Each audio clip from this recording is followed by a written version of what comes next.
Welcome to yet another Hoops and Dreams podcast. I'm your host for this session, and my name is Brian Fisher. On to my only guest, someone who until recently was probably totally unknown to QPR fans, Joshua Scott, who is head of operations at QPR. Welcome to you, Scott. Josh. No, thanks, Brian. Josh is okay. Josh is great. Okay. Josh got in contact with Hoops and Dreams forum recently because we mentioned on one of our summer session podcasts about rail seating, and he asked to come on and help perhaps answer some of the questions that we had, the inevitable questions. So we're going to cover rail seating for sure, but also I'm going to be asking Josh, if possible, some questions that were also submitted about the ground, the stadium in general, and the training ground. So let's start off with some simple ones here, Josh, if I may. Sure, simple's good. How long have you been at the club, Josh? So I joined the club in December 2016. So where does that take us? That's 5.5 years ago. 5.5 years ago now, yeah. And was this a new career path for you? It was a change of industry. My job was much less exciting before. I worked in financial services, but in sort of property management, facilities management. So the maintenance and running of properties, the operations of businesses, and coming from a business degree background as well. So having that sort of experience and skill set, and then translating it into a stadium first of all. So the role I actually joined in was facilities and operations coordinator. There's been a couple of changes over the years. A couple of people have left, and that sort of led to me moving up to the head of operations where I am now. And I took on that role in February of 2020. So to be exact, it was a couple of days before we played Birmingham City on February the 29th of 2020. And then, of course, 2 weeks later, the world went to pot. So timing of the new role was very interesting. Yeah, it certainly has been a rather an unusual time since then, that's for sure. Your role, how many staff have you got working with you? On a non-match day, here at the stadium and across at the training ground, obviously we've combined the training ground as well. I've probably got about 20 staff working. So that includes ground staff. People will underestimate how many people we have in the grounds team. We've got 5 at the moment. We're bringing on a few more for the training ground as well. Then you've got the cleaning staff, so that can be 4 to 5 day to day, but they're actually outsourced, so they're not direct employees of the club. But otherwise, we've got an operations department responsible for a range of things. So those are the sort of day-to-day staff. Then obviously on a match day, it's a little bit different. On a match day, that can, including all the external staff, again, that can be sort of 300, 400 members of staff with stewards, turnstile staff, medical, everything that runs in the background would come under this department. Oh, great. I like the way the buck stops with you. Okay. Yeah. Okay, on to some questions. Northwest Hoop asks, what happens to the facilities at the old training ground? Would I be right in thinking that those return to Imperial College as the sole user, and they're no longer available for us? Correct. Yes. So we finished after 17 years. We finished with the use of Harlington. I think it was a sad day for some who, we've been there a long time. We've got quite a few staff that have actually been with us throughout that whole period. Wow.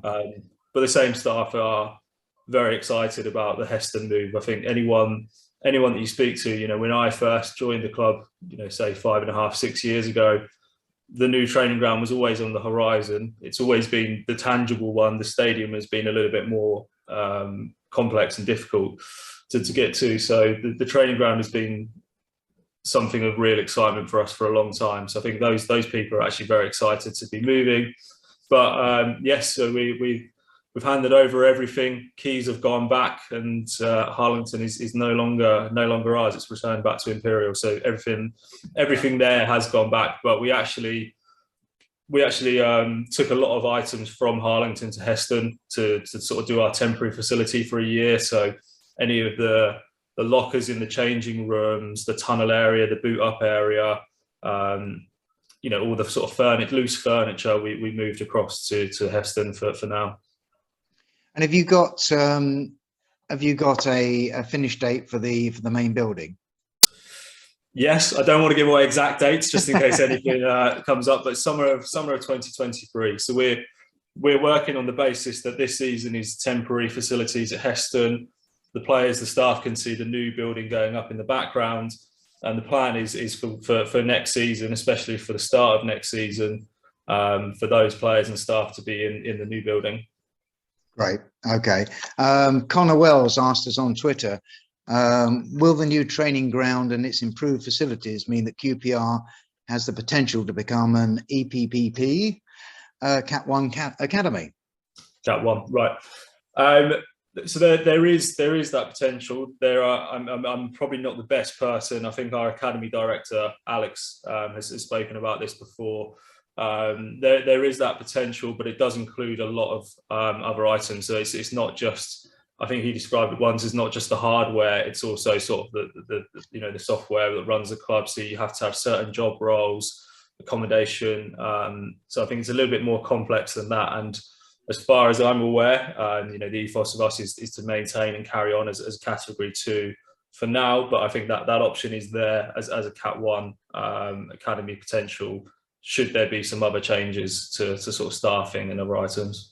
That's going to make Connor happy, I think. At least he knows where he stands. Yeah. Dave B was asking me whether you would be allowing fans in there during, or other events in there during the summer recess, when the players are away. Is there a time when it's ever expected to be quiet enough there to hold perhaps football tournaments there? Yes, so something we have considered is like the stadium, the non-match day use of the stadium is the non-day-to-day use of the training ground. So we've always had some spectators come to under 23 matches or sort of the B team matches that we've had at Harlington. So I think there will be an expectation to certainly have some sort of allowance for spectators at reserve matches or say under 23 matches. But we've also considered how we can use the facility. For example, you say in the summer is a perfect example. We would have to balance it with our pitch renovations. So we've spent a lot of money on new pitches. And not only have we spent money on new pitches, we've spent money on the best pitches that you can actually buy.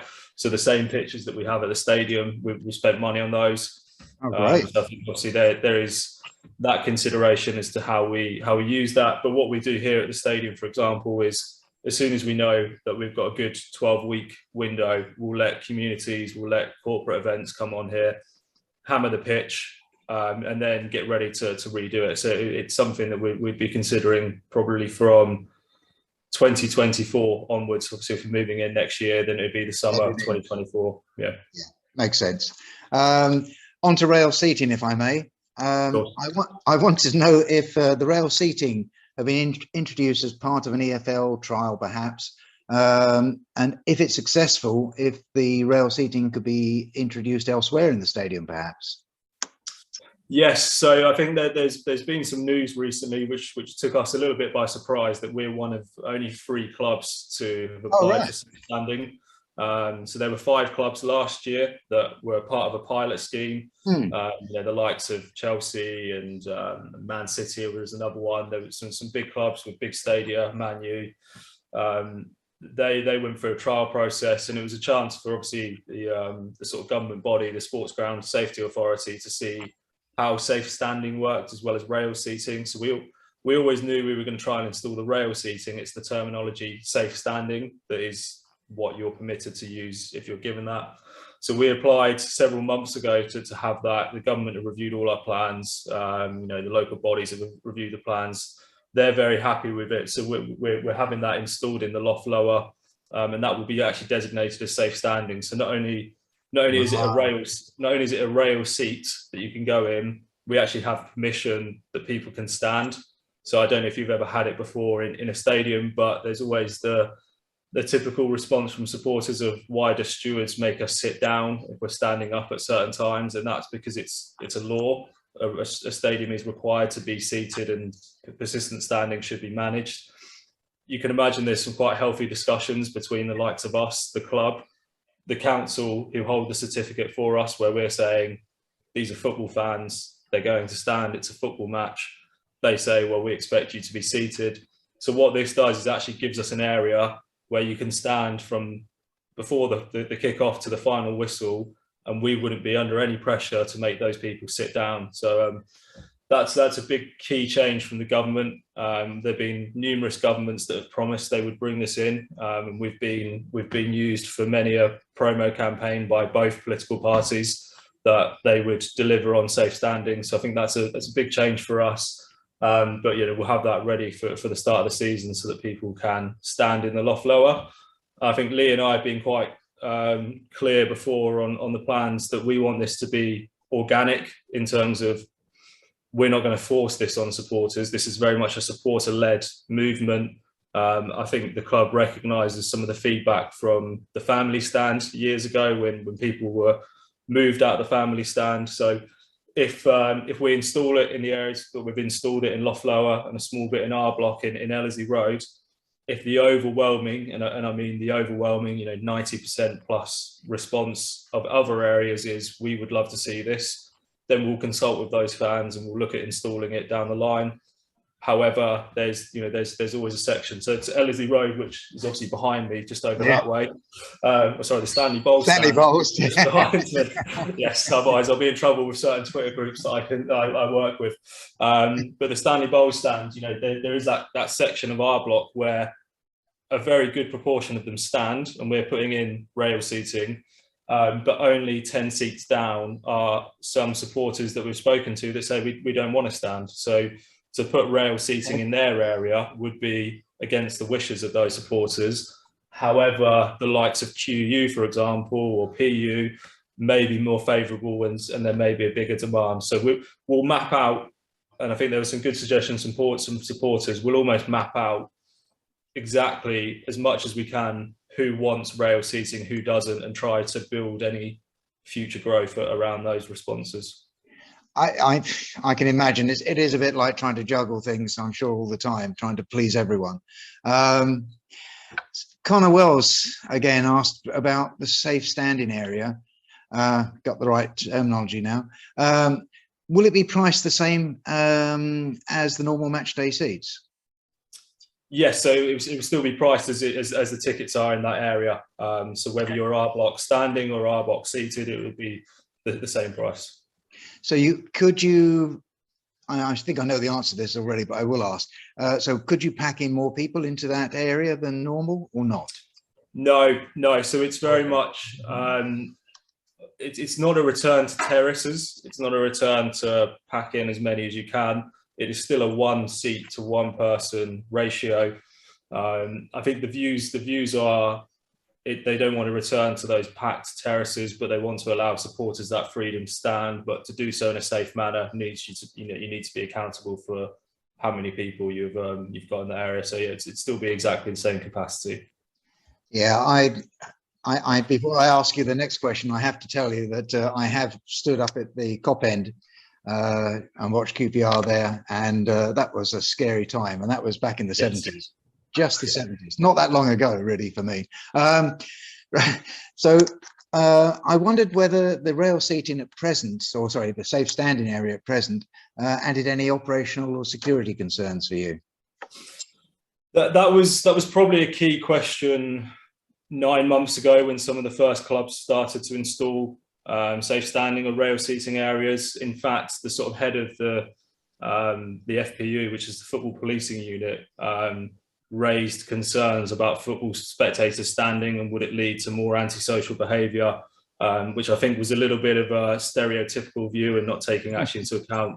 It's easy to ban football fans with poor antisocial behaviour, isn't it? But actually it's a small minority, as we all know, who go to football games that have that behaviour. So there is an expectation that there is a higher level of management in those areas. So we would have a small increase in stewards just to make sure there's not overcrowding, because you can probably predict certain scenarios. If we were in a cup penalty shootout again, would people from the loft upper want to come down to the loft lower and be in the standing area? Probably yes. So there would be some additional sort of management security things we'd have to consider to make sure that those areas don't get overcrowded. But otherwise, they're treated the same as any other area of the stadium. I think it's always given the fans the sort of opportunity to enjoy themselves without added sort of policing from our end until such a time when we do have to step in and manage it. Yeah, and it is an experiment, Josh, at the end of the day. I mean, maybe an expensive one, but it's one that hopefully will work. I think it's a bold move by QPR, and I'm glad they've done it. Is there anything else about the rail seating, the safer standing area that you'd like to mention?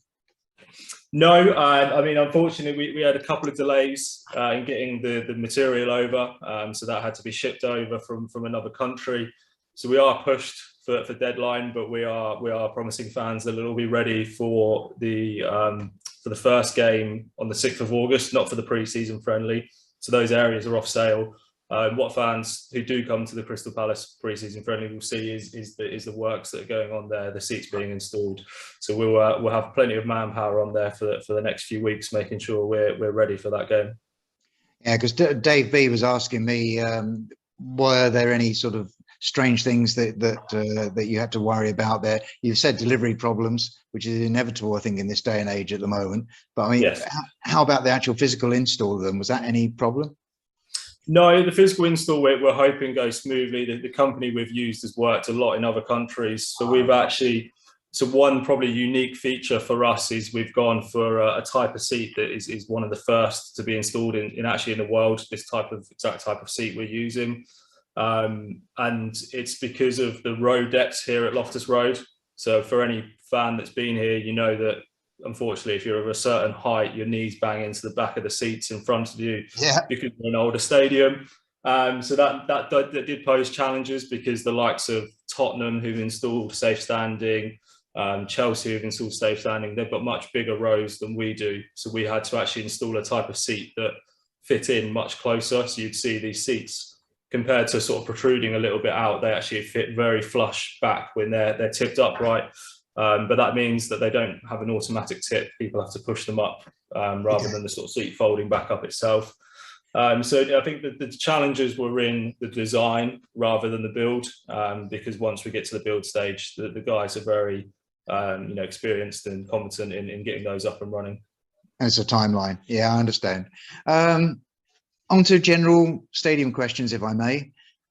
Northwest Hoop asks, why are away fans given such a prime position at Loftus Road?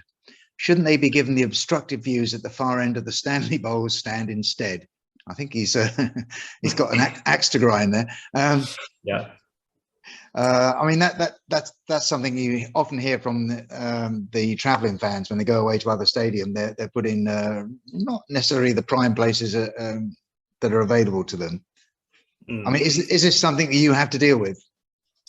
Yeah, it's obviously a conscious decision as to where we put the away fans. There is no set rule as to where you put the away fans, but naturally a club would select I won't call it the worst facilities, but they'd select the facilities that that probably least popular to provide those to the away fans, as they're not going to sell well. We provide the school upper for a couple of reasons. One of those being it's completely segregated.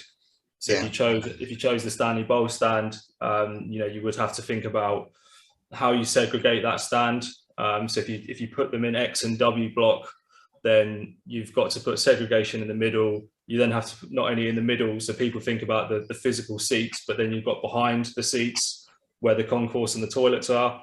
And for anyone that's sat in Ellerslie Road and the Stanley Bowl stand this season, it's already a challenge to get to the toilets or get to have a drink or food at half time. If you factor in closing off almost half the stand with away fans, it would be even worse. So I don't think the season ticket holders there would be very happy. Of course, W and X are quite popular choices still. They're very busy with season ticket holders. So School Upper provides us the chance to have separate entrances, separate exits, separate facilities, very segregated. We don't have to put in, hordes of stewards up a line to keep people separate. The question we probably do get a lot is, why do we give them the school lower as well? Then you're giving them 3,000 seats, and does that give them a natural advantage? And that just comes down to sustainability of the club. If we could sell 16,500 tickets and only give them 1,500, we would do that in a heartbeat. But there was only one game last season we came close to selling over 16,000 home tickets. Really? Then there's your, if the demand was there, as there was in the Premier League, we didn't sell the school lower to away fans. If the demand was, so if the demand was there, we would absolutely keep the school lower. Otherwise, you're purposely not giving away 1,500 tickets, and at 25, 30, 35 pound a ticket, depending on the areas they're in, that's a big loss for the club on each match day. So fans want us to be more sustainable, non-match day revenue, but don't want us to give away fans. So as you said earlier, you can't please everyone, but that's the reason why we need to offer it. No, I must admit, I wondered about that as well. Okay. Stotey says that our noisy neighbours in Brentford not only achieved promotion, but also managed to get a new home. What is the likelihood of us moving to a new stadium? And can you envisage that happening in the next 5 years, 10 years or longer?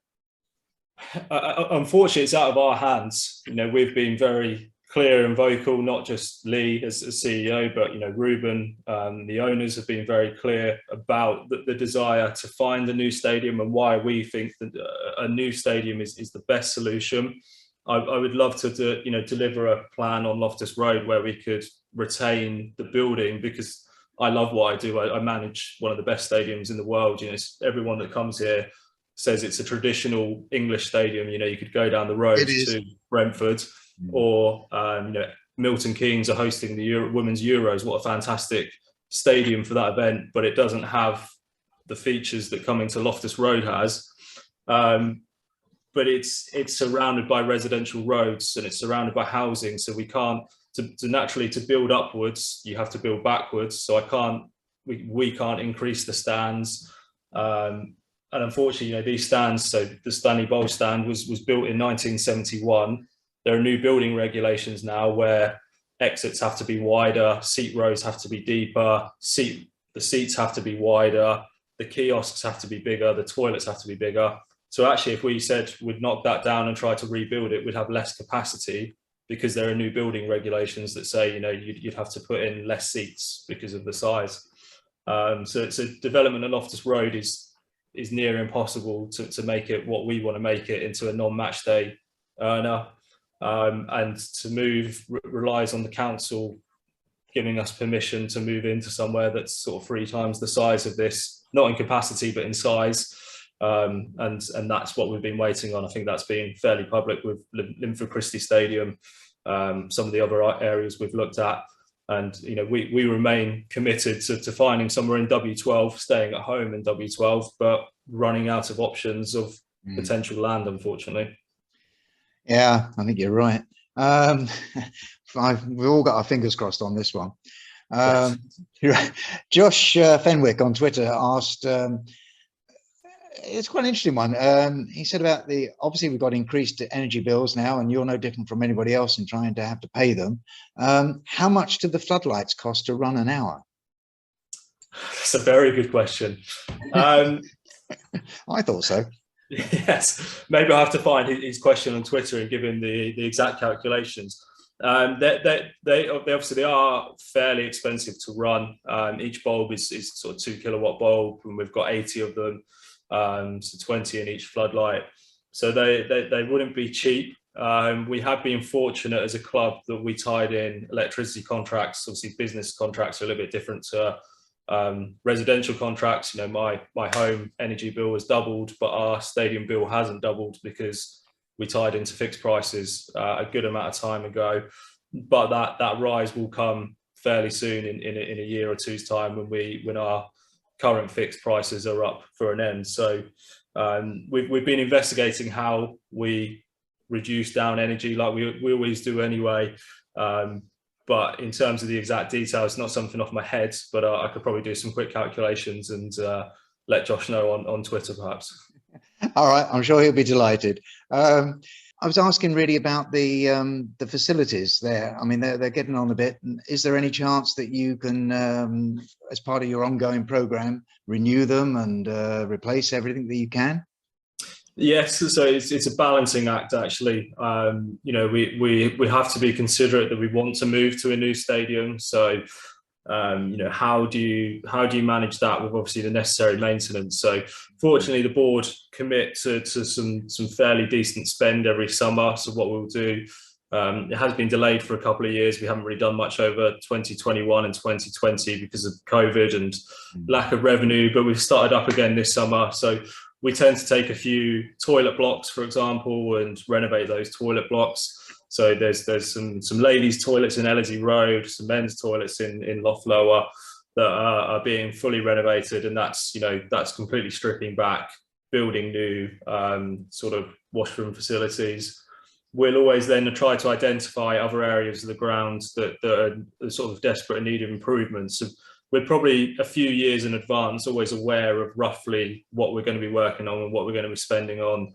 We know that certain things in 2023 and certain things in 2024 will need upgrading and replacing. So whether that's lighting, CCTV cameras. So for example, one of the projects that we'll probably look at this year is the big screen and the scoreboards that have fallen way out of date. So there are various areas around this ground that continually get updated.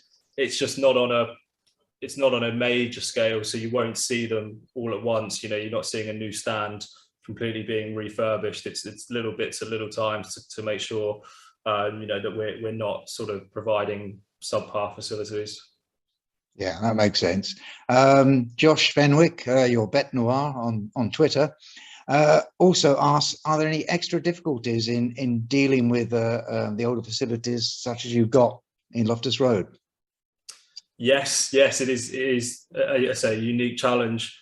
You have leaks in many places because there are old parts of the stadium. The roofs, sort of School End and Loftus Road End, they're 40-year-old. So you will get little leaks and areas of surprise every now and again. You might sort of come in one day and find something new. But I think that's the sort of challenge that we're used to here of constantly working to make sure that we're finding any issues that might arise. But it's like managing. If you take away the sort of charm of being a stadium, it's like managing any other building. We have plans in place, we have pre-planned maintenance, we have very regular checks on things. So we try to manage it efficiently, but it's just managing that age plus budget that's the difficulty. Yeah, I know exactly what it's like. Connor Wells, also on Twitter, asks in regard to the stadium, is there any plans to replace the stadium seats with padded ones? I can't think why he's thinking that. That would be nice. Maybe some extra leg room would be preferred than padded seats. I think that would be the first one. So no plans, unfortunately, to replace with padded seats. I think the drive is obviously just to make sure that probably the extent of rail seats in the future would be where we'd be looking towards to extend them out. In those hospitality areas where the seats cost is a little bit higher, that's unfortunately where they get the padded seat, as that's the so-called term of the hospitality areas, the padded seat areas. Yeah, makes sense. Josh Fenwick again asks on Twitter, what sort of match day expenses occur that us mere mortals would never know about? Josh got some good questions. Must be from the name. No, I think it's an interesting one, because there are a lot of areas. I tend to think of the operations department and what we do. You said at the start of this that someone that fans probably didn't know, and that's where we tend to thrive. In fact, if we're not noticed, it probably means we're doing a good job, because people tend to notice operations when things go wrong. So I think that the things that we do, while hidden, the cleaning and the maintenance are still fairly obvious. Obviously, the stewarding is very obvious; it's very visible. I would think perhaps the medical might surprise people. And one thing I say that surprises people is this is probably, or a football stadium is probably one of the best places to have a medical incident, because people see our club doctor down in the dugout. And that's why there's been a rise of incidents of people having medical issues in crowds and people trying to contact the players because they think we're trying to help. There's a doctor we can see in the dugouts, but actually every stadium like us has a crowd doctor, a dedicated doctor for the crowd. So actually, we've pushed that messaging around this. The players and the staff are aware. We'd actually say to people, don't contact the referee, annoy the staff. contact the stewards, because the club doctor's then kind of rushing into something unknown where may not have all his appropriate kit. But we have a crowd doctor in the control room. We have London Ambulance Service with paramedics and an ambulance on standby just for fans. So there is an ambulance parked up with 2 paramedics in it. We have St John's, so people know that there's a first aid room. They might not know that there are first aiders in every corner of the ground. So there are a couple of first aiders positioned around the stadium.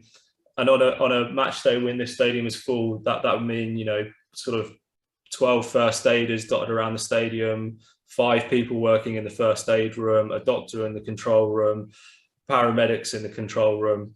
So if you're having something like a heart attack, you would have a doctor, paramedics, defibrillator, and an ambulance within 10 minutes. So it's probably quite surprising to people, and that's when you see, I think, Newcastle had a very serious medical incident, and people were amazed at how quickly they responded. But that is what happens in a ground, because you are required, if you're a crowd of over sort of 5,000 people, you're required to have doctors, you're required to have ambulances. So not only is there an ambulance on standby at all times for the players, there is one for spectators. So I think it's a cost, but it's also something that people probably don't quite realise that goes on here.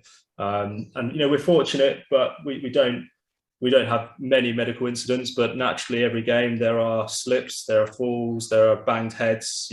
Children falling over, people perhaps consuming too much from the kiosks that become unwell. But people sometimes use it a little bit like a GP. We have people come into the first aid room and say, "Oh, well, I haven't been able to see the doctor, so can you take a look at this?" So we get it all, but you can only imagine in a bigger ground how big their medical teams are, and I think people probably don't quite realise that at a stadium. I tell you what, that was a great one to come up with, because I had no idea we had a crowd doctor. It's a very, very stocked control room we have. All right, finally, the last question. Are you a QPR fan? I am now. Is that the easiest response? That's good. No, that's good enough. No. For my sins, I was born in Ipswich, so Ipswich will always be tractor boy. So it will always be my local club. I would be disowned if I said anything different by my family. But I'm here every home game. I might not get to see the football matches, but I'm here every home game. And I tend to go to probably half of the away matches during a season. Behind closed doors, I was at every game, home and away. So and I was very fortunate to be in that position. Yeah. But I think that one made me appreciate how much we miss fans at football. And I know it's been said, but behind closed doors, football was terrible and completely devoid of the things that you love about football. And I think perhaps a few people have realised it's not just what goes on the pitch, it's the sort of day-to-day routine of what you get, the people that you see, the experiences that you get, that's the thing they love. But, every away game that I got to go to. So now I'm far more knowledgeable about QPR than I am about my local club. So I don't know which one's top, which one's first or second, but don't tell any of my family that. So I'm definitely a supporter now. That's great. I mean, really, it's been a fascinating look behind the scenes, at the club that we all love. And a huge thank you to you, Josh. I mean, really great for you agreeing to do this and put up with the technical glitches that we've had along the way. I hope all of you enjoyed your time with Josh too. Come back with more questions for our next guest, perhaps. Anyway, please add your comments if watching on our YouTube channel. And also don't forget to subscribe. This has been a Hoops and Dreams QPR podcast. And I'm Brian Fisher. Come on, you R's.